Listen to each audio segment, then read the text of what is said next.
얼마 전 60세 이상 노년층에서 보험을 담보로 한 대출이 급증했다라는 뉴스들을 저희도 접해드렸고요. 많이 보셨을 겁니다. 노후 대비 수단을 담보로 보험계약 해지라는 위험에 노출이 되고 있다는 건데요. 이게 어떤 상황인지 그리고 어떤 대책이 향후에 필요한지에 대해서 금융부 김미연 기자와 한 걸음 더 들어가 보도록 하겠습니다. 어서 오세요. 안녕하세요. 일단은 보험사의 60세 이상의 대출 증가 규모가 지금 상당하다고 하는데 구체적으로 어느 정도 수준입니까? 네, 우선 지난해 말 기준으로는 11조 1,625억 원입니다.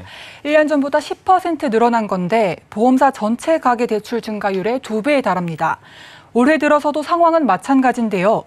올 1분기 60세 이상 보험사 가계 대출은 11조 5천억 원 정도로 3개월 새 2.9% 늘었습니다.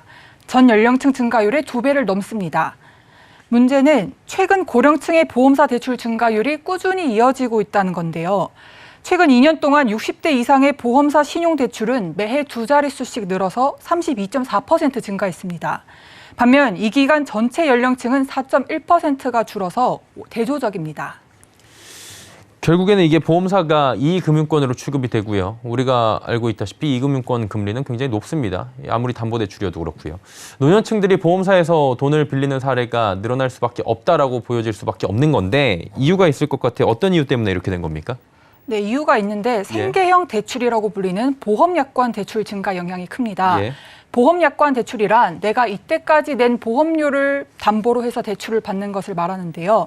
별도의 대출 심사가 없이 이용하기가 비교적 쉽습니다. 또 보험을 해지할 때 돌려받는 돈인 해지 환급금을 담보로 해서 총부채 원리금 상환 비율 DSR 규제가 적용되지 않습니다. 이 때문에 생계비 등 급전이 필요한 노년층이 규제 강한 은행보다 쉽게 돈을 빌릴 수 있는 보험사로 옮긴 것으로 보입니다.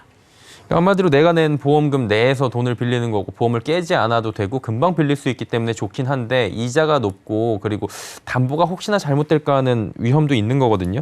퇴직 이후에 소득이 줄어드는 노년층은 신용도가 또 낮아요. 은행에서 돈 빌리기 어려울 것 같은데 이 부분은 어떻습니까? 네, 맞습니다. 심지어는 신용 점수가 같더라도 시중은행들은 60세 이상 노년층에 더 높은 금리로 신용대출을 한 것으로 나타났습니다.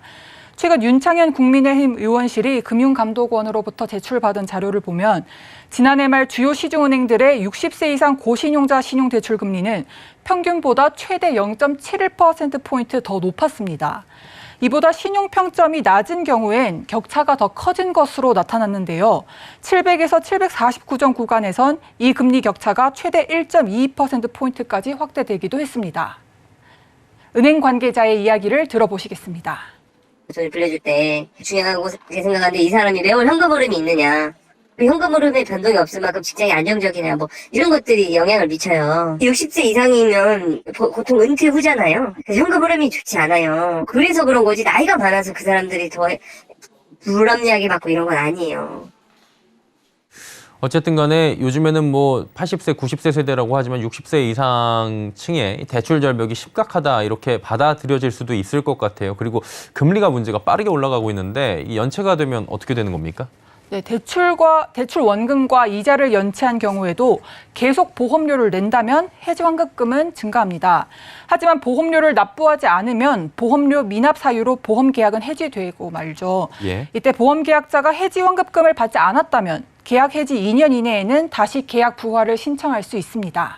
방법이 있긴 한데 돈이 없어서 빌린 거니까 이 부분도 쉽지 않을 것 같다라는 생각 들고요. 그러니까 보험사 입장만 놓고 보면 사실상 담보가 확실하잖아요. 돈을 내놓은 게 있으니까. 상환이 만약에 이루어지지 않더라도 리스크는 없거나 적을 것 같은데 어떻습니까? 네, 보험사 입장에서는 리스크가 적은 편이죠.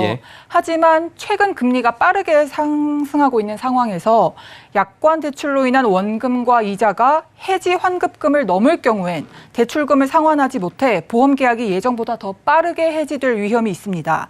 그래서 최근 삼성화재는 리스크 관리를 위해 몇몇 상품의 약관 대출 한도를 60%에서 50%로 축소하기도 했습니다. 한마디로 담보의 가치가 떨어질 수 있다 보니까 보험사 측에서도 리스키한 부분이 있다라고 보여지는 거고요. 60세 이상 노년층의 대출 증가가 보험사에서만 나타나는 현상은 또 비단 아닐 것 같은데 여타 이금융권 상황은 지금 어떻습니까? 네, 다른 이금융권 상황도 비슷해 보입니다. 올해 들어 금리 상승 여파에 이금융권 가계신용대출 규모가 감소했는데요. 오히려 60대 이상 대출은 증가했습니다. 더불어민주당 진선미 의원이 최근 금융감독원에서 제출받은 자료를 보면 보험사를 포함한 올 1분기 이금융권 가계신용대출 잔액은 151조 56억 원입니다. 작년 말보다 3,643억 원 감소했습니다. 하지만 이와 반대로 60세 이상 노년층의 이금융권 신용대출액은 28조 3,945억 원입니다. 작년 말보다 1,532억 원 증가했습니다.